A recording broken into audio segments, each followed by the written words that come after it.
आषाढ पौर्णिमेला सुमेध नावाचे बोधिसत्व महामायेच्या स्वप्नात येऊन महामायेला विचारतात की या पृथ्वीवर मला शेवटचा जन्म घ्यायचा आहे, तेव्हा तू माझी माता होशील काय?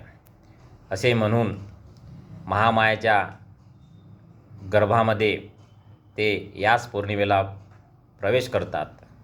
आणि दुसरी घटना, या पौर्णिमेला वयाच्या 29व्या वर्षी राजकुमार सिद्धार्थ गृहत्याग करतात. गृहत्याग करताना ते त्यांच्या आईवडिलाला सोडतात, मुलाला सोडतात, पत्नीला सोडतात आणि एवढ्या मोठ्या राजवैभवाला सोडतात.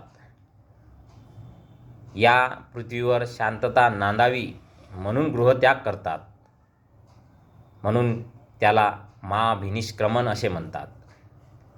आणि या पौर्णिमेला तिसरी घटना, जेव्हा सिद्धार्थ सम्यक संबुद्ध बुद्धत्व प्राप्त करतात आणि जी बोधी त्यांना प्राप्त झाली ही कोणाला सांगावी म्हणून सारनाथ येथील मृगदाय वनामध्ये असलेले पंचवर्गीय परिव्राजकांना त्या ठिकाणी जाऊन धम्माचा उपदेश करतात आणि पहिलं धम्मचक्र गतिमान करतात.